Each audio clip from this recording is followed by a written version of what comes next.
আমাদের ভিতরে অনেক বান্দারা আছে, যুবকরা আছে, কোরআন তেলাওয়াত জানে না। অনেক বড় হয়ে গেছে, স্কুল পড়ে, কলেজে পড়ে, ভার্সিটিতে পড়ে, মাগার কোরআন তেলাওয়াত জানে না। মুরব্বী হয়ে গেছে, বয়স হয়ে গেছে 30, 40, 50, 60 বছর, এখনো কোরআন তেলাওয়াত জানে না। মুসলমান মনে রাখবেন, কোরআনটা তেলাওয়াতের দ্বারা বান্দার ফায়দা হলো 3টা। কয়টা? জোরে বলেন। 1 নম্বর কোরআনের ফায়দা, কোন বান্দা যদি কোরআন তেলাওয়াত করে, বুঝা হোক না বুঝা হোক, প্রত্যেকটা অক্ষরে নেকি কয়টা? কেউ যদি পড়ে আলিফ লাম মিম, বলেন তো এটার অর্থ দুনিয়ার কোন বান্দা জানে নাকি? না। কোন মুফাসসির একটা বলেন এটার অর্থ জানে? বলেন, বলে আল্লাহু আলাম, এটা আল্লাহ পাক রব্বুল আলামিন ভালো জানে। সুতরাং রাসূল বলে, কেউ যদি বুঝে পড়ে না বুঝে পড়ে, কোরআনের এক একটা অক্ষরের কারণে আল্লাহ পাক তাকে 10টা করে নেকি দান করে দিবে। 2 নম্বর কোরআনের ফায়দা, বান্দা যদি কোরআন তেলাওয়াত করে, গুনাহ করার কারণে বান্দার দিলে কালো দাগ হয়।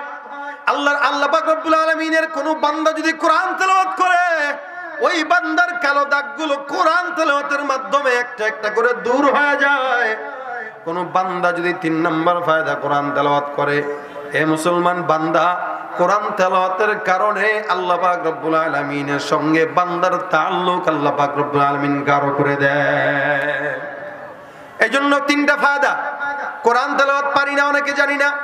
সূরা ফাতিহা শিক্ষণীয় আমাদের, কিন্তু শিখি নাই। নামাজ পড়ে ভুল হয়, নামাজ ভাঙার কারণে সর্বপ্রথম কারণ হইল নামাজের ভিতরে অশুদ্ধ পড়া। এ মুসলমান, নামাজে অশুদ্ধ পড়লে বান্দার নামাজ সহি হয় না। আমরা স্কুলে পড়ি, কলেজে পড়ি, দুনিয়ার সব শিখলাম, বুদ্ধিজীবী, বুদ্ধি বেচতে বেচতে মাথার চুল নাই। এখন লাইটের নিচে দাঁড়াইলে মাথার ভিতরে চান্দিতে বাতি জ্বলে, আছে না নাই? বুদ্ধি বেচতে বেচতে সব বিক্রি করে দিছে, মাগার কোরআন বোঝে না। এমন বুদ্ধিজীবী দিয়া জান্নাত পাওয়া যায় না, ঠিক কিনা ভাইরা আমার? এই কারণে অনেক বুদ্ধিজীবীগিরি করছেন, অনেক চেয়ারম্যানগিরি করছেন, অনেক শিক্ষকগিরি, মাস্টারগিরি করছেন। লাস্ট পর্যায়ে এসে মাদ্রাসায় চলে আসেন, আলেমদের কাছে এসে ডাক দিয়ে বলেন, হুজুর মেহেরবানি করে একটু কোরআন তেলাওয়াত শিখায় দেন। প্রত্যেক দিন 1 ঘন্টা, আধা ঘন্টা সময় যদি কোনো বান্দা নেয় আল্লাহর কোরআনের জন্য, এই কোরআনটা কিয়ামতের ময়দানে ডানে বায়ে দাঁড়ায় যায়, বলবে, আল্লাহ, বান্দা দুনিয়ার জিন্দেগিতে আমি কোরআনকে ভুলে নাই, আমি আল্লাহ বান্দাকে কোনোদিন ভুলবো না। জান্নাতে না নিয়ে আমি এই বান্দার পিছু ছাড়বো না। এজন্য কোরআনের তেলাওয়াত বেশি বেশি করতে পারবো তো ইনশাআল্লাহ। রমজান মাস আসতেছে, এখন রজব মাস চলতেছে, বেশি বেশি দোয়া করবেন, আল্লাহুম্মা বারিক লানা ফি রজব ওয়া শাবান ওয়া বাল্লিগনা রমাদান। মাঝখানে মাত্র 1টা মাস বাকি আছে, তারপরে রমজান। এখন থেকেই প্রস্তুতি নেন। এই প্রস্তুতি রমজানের ভিতরে যেন আমল করার জজবা পয়দা করে দেয়। রমজানে বেশি বেশি কোরআন তেলাওয়াত করবেন, কারণ কোরআনের মাস হলো রমজানের মাস। এটা নাজিল হয়েছে এই মাসে। আল্লাহ পাক রব্বুল আলামিন এই কোরআনটাকে বান্দার সিনার ভিতরে ঢুকায় দিয়েছে। যেই সিনাটা পবিত্র থাকে, ওই কোরআনটা সিনার ভিতরে ঢুকে যায়। যেই সিনাটা পবিত্র না, কোরআনটা কোনোদিন ওই সিনার ভিতরে ঢুকে না। এই কারণে কোরআনের জন্য যুবকরা তৈয়ার থাকবো। স্কুলে পড়েন, কলেজে পড়েন, প্রত্যেক দিন 10টা মিনিট, আধা ঘন্টা সময় মাদ্রাসায় দিয়ে দিবেন। হুজুরকে ডাক দিয়ে বলবেন, হুজুর আমাদেরকে আধা ঘন্টা কোরআনের মজমায় শেখায় দেন, পড়ায় দেন। রাত্রিবেলা ঘুমানোর আগে অন্য কোনো আমল না কইরা কোরআনের আমল করেন, অন্য কোনো কাজ বাদ দিয়া দেন। বর্তমানে যুবকরা তো মাশাআল্লাহ দিলে শোয়ার সাথে সাথেই ফাজাইলে ফেসবুকের আমল আছে না নাই? কথা কয় না কে? সারাটা রাত ফেসবুকের আমল করতে পারে, মাগার কোরআন তেলাওয়াত নাই। কোরআন তেলাওয়াত করেন। ঘুমানোর আগে সূরা ফাতিহা, সূরা ইখলাস, সূরা নাস, সূরা ফালাক, এগুলা পড়ে পড়ে সূরা গোটা দেহটাকে ফু দিয়া তারপরে ঘুমায় যান। সারাটা রাত আল্লাহ পাক রব্বুল আলামিন জিন্নাতের ওয়াসওয়াসা থেকে আপনাকে হেফাজত করবে ইনশাআল্লাহ। এখন কোরআনের তেলাওয়াত নাই, মাগার শুয়া শুয়া ফেসবুকে, মোবাইলে ভিডিও, নানান জিনিস দেখার জন্য যুবকের দেরি হয় না, আছে না? না, অধিকাংশ যুবকদের কি হাল। এই জন্য তো সব জায়গায় বলি, যুবক ভাইরা, আপনাদের এই বয়সটা যদি মনে করেন এই বয়সটাই ফাইজলামির বয়স, তাহলে ফাইজলামি করতে পারবেন। আর যদি মনে করেন না এই বয়সটা ইবাদতের বয়স, তাহলে আল্লাহ পাকের দরবারে আপনার মতো ওলি আর কেউ থাকতে পারে না। এই জন্য রাত্রিবেলা ঘুমানোর আগে উল্টা পাল্টা কোনো কাজ না কইরা আল্লাহর কোরআনের তেলাওয়াত করব। অক্ষরে অক্ষরে 10টা করে নাকি হবে। সারা রাত আল্লাহ পাক রব্বুল আলামিন ইবাদতে আমার আমলনামায় লিখে দিবে ইনশাআল্লাহ। রাজি আছেন না নাই? এই রাজি আছেন না নাই? ঘুমের আগে ফেসবুক, ইউটিউব, টিকটক, বিভিন্ন মেয়েদের নাটক দেখে না, ছবি দেখে না নাকি? না, আপনারা দেখেন না? এটা এই কথা বলতে মানা করছে, দেখেন বোবা হয়ে গেছে পুরা। দেখেন না বলেন, দেখেন, জানি দেখেন, বললেও দেখেন, না বললেও দেখেন, দেখেন, কোনো সমস্যা নাই, যা মন চায় দেখেন। দেখার পরে রাখেন, রেখে এবার তওবা কইরা সূরা ফাতিহার সাথে কয়েকটা সূরা পড়ে ঘুমায় যান। এই যে গুনাহটা করলেন, আরেকটা নেকি তো করলেন। আর গুনাহ করার আদেশ দিচ্ছি না, আমি এটাও বলবো না যে একদম গুনাহ ছেড়ে দেন, একদম ছাড়তে পারে না, কোনো মানুষই পারবে না, একটু একটু হবে। তবে আমরা গুনাহ থেকে বেঁচে থাকার চেষ্টা করব ইনশাআল্লাহ। শুধুমাত্র যুবকদের দোষ দেবো কি? এখন সমাজের ভিতরে মুরব্বীরাও মোবাইলের রোগে ধরা খেয়ে গেছে, সবাই একই অবস্থা। এই মোবাইলটা এসে জোয়ান, বুড়া, মেয়ে, ছেলে কোনো তফাৎ নাই, প্রত্যেকটা মানুষের হাতে মোবাইল চলে আসছে। আর ফিতনা ঘরে ঘরে, পকেটে পকেটে ঢুকে গেছে, ঠিক কিনা জোরে বলেন? ডিজিটালে বাংলাদেশে কত কিছু দেখার আছে, দেখতে গেলে শেষ হবে না, অল্প দেখো ভাই। পোলা মাইয়া জোয়ান বুড়া একই রোগে খাইছে ধরা, আধুনিকতার হাওয়া গায়ে লাগছে তাই, ঠিক কিনা?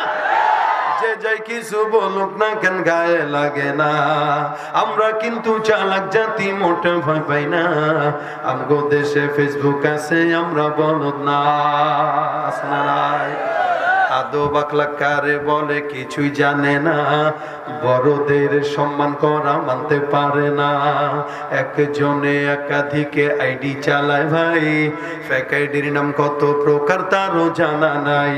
আর জোয়ান মরদ পোলায় সাজে ফেসবুকেতে মাইয়া, আর মাইয়ারা সব পোলা হইছে ফেসবুক পাইয়া। কি এক আজব জামানাতে আমরা পড়লাম ভাই, কোনটা ছেলে কোনটা মেয়ে চিনার উপায় না। এই সুবিধা ফেসবুক দিছে, আর কেউ দেবে না। আমগো দেশে ফেসবুক আছে, আমরা বলদ না। আমগো দেশে ফেসবুক আছে, কথা ঠিক না ভাই? ঠিক। লাইক কমেন্টের শেয়ারের দামটা অনেক বেশি, যে যত লাইক পায় সে হয় তত সেলিব্রিটি। কেউ বা আবার লাইক কমেন্টের ভিক্ষার ঝুলি নিয়া, মাছের ছবি দিয়া কইব আমিন লেখেন মিয়া, ঠিক কিনা? জুকার মিয়া ফলোয়ারের সুযোগ কইরা দিছে, তাই ফ্রেন্ড লিস্টে না ঝুইলা থাইকা চুপচাপ থাকবা বসে। কালা মাইয়া ধলা সাইজা প্রোফাইল দেয় ছবি, সেই ছবি দেখা পোলা পাইন সব হইতাছে আজ কবি। আসলে তো ফেক আইডি, সব মাইয়ার আইডি না, পোলায় পোলায় চলতাছে প্রেম, নিজেও জানে না। ধরা খাইছেন কে কে? মাইয়ার লগে করতেছে না হিজদার লগে করতেছে, নিজের হুশ নাই। এক মাহফিলে যায় বলছি, কে ধরা খাইছো যুবক, হাত তুলো। পাশ থেকে একটা হাত তুলে, বেটা তুই হাত তুললো, মানে ও প্রকাশ্যে ধরা খাইছে।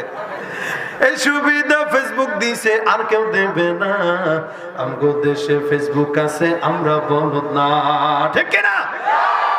যত প্রকার শত্রুতা সব বন্ধু সাইজা করে, অন্যের ভালো দেখা শুধু হিংসে জইলা মরে। পড়ালেখা কর্মকাণ্ড সবকিছু বাদ দিয়া, পিচ্ছি পোলায় চালায় ফেসবুক গভীর মন দিয়া। দুই বন্ধুর মাঝে যদি ঝগড়া বিবাদ হয়, আর সরাসরি না কইয়া সব ফেসবুকেতেই কয়। ফেসবুক এখন সংসদ আর হাইকোর্ট হইয়া গেছে, আর বকলম সব বলদ গুলা বিচারপতি হইছে। যখন তখন মন গড়া রায় করে ঘোষণা, আমগো দেশে ফেসবুক আছে, আমরা বলদ না। কালের কণ্ঠ, যুগান্তর, ইনকিলাব, প্রথম আলো, আগের মতো পত্রিকা সব চলে না তো ভালো, ঠিক না? কারণ ফেসবুকে আজ সত্য মিথ্যা সকল খবর আসে, ওদের কেন টাকা দিয়া পেপার কিনবো মিশে। আর খবর এখন তৈরি হয় না, আমরাই তৈরি করি, মনের মতো কইরা তারপর খবর প্রচার করি। সত্য হোক বা মিথ্যা হোক তা আমার দেখার না, আমি একজন সাংবাদিক, এটাই সান্ত্বনা। যদিও আমার লেখায় থাকে হাজার ভুল, তবু আমি চলছি, চলবো, নড়বো না এক চুল। ফেসবুক সেলিব্রিটি, আমি কাউরে ডরাই না। আমগো দেশে ফেসবুক আছে, আমরা বলদ না। আমগো দেশে ফেসবুক আছে, আমরা বলদ না। আমগো দেশে ফেসবুক আছে, আমরা বলদ না। ফেসবুক থাকলে আমগো তো আর কিছু লাগে না, ঠিক কিনা জোরে কর? ফেসবুকের আমল করব, মাগার ভালো নিয়তে করব ইনশাআল্লাহ, ঠিক না? কোরআনের মহাব্বতে আজকে যেই শুনলাম এই তিনটা জিনিস ফেসবুকে আজকে যারা চালান, যাদের একটু লাইক টাইক বেশি, আমাদের দেশে তারা সেলিব্রিটি, তারা এই সেলিব্রিটি যারা আছেন এদেরকে বলতেছি, এরা আজকে পোস্ট দিবেন যে কোরআন তেলাওয়াতের ফায়দা তিনটা। 1 নম্বর, কোরআন শরীফ দেখে পড়লে, না দেখে পড়লে, বুঝে পড়লে, না বুঝে পড়লেও সওয়াব। 2 নম্বর, কোরআন তেলাওয়াতের দ্বারা দিলের কালো দাগ কি হয়? দিলের কালো দাগ দূর হয়। 3 নম্বর, কোরআন তেলাওয়াতের দ্বারা আল্লাহর সঙ্গে মহব্বত পয়দা হয়। এই তিনটা জিনিস মনে থাকবে, হ্যাঁ? এই তিনটা জিনিস পোস্ট করবেন, তাহলে এই চালানিটা ইবাদত হয়ে যাবে, ঠিক না? আর যদি এগুলো না লেখা খালি নাসির ভাইয়ের বোর ছবি দেখেন আর লাইক দেন, তাহলে ওই চালানিটা হবে জাহান্নামে যাওয়ার কারণ। আল্লাহ পাক আমাদের যুবকদেরকে ইবাদত করার মতো তৌফিক দান করুক, আমল করার তৌফিক দান করুক, কোরআনের ইলম অর্জন করার তৌফিক দান করুক। আরেকটা বিষয়, জওয়ানরা, মুরব্বীরা সবাই চেষ্টা করবেন, এই মাদ্রাসাটা আপনাদের সামনে আছে, আপনারা যারা স্কুলে পড়েন, কলেজে পড়েন, তেলাওয়াত শুদ্ধ না, 10 জন 15 জন মিলে মাদ্রাসায় আসবেন। আসার পরে এদের কাছে যায় বলবেন আমাদেরকে একটু শিখান। আপনাদেরকে কি নিষেধ করবে? যাবেন, শিখার চেষ্টা করবেন, অন্তত বলতে পারবেন আল্লাহ আমি শিখার চেষ্টা করেছিলাম, তুমি আমাকে এই উসিলায় জান্নাত দিয়ে দাও। ইনশাআল্লাহ আমরা কোরআনের পক্ষে থাকবো না।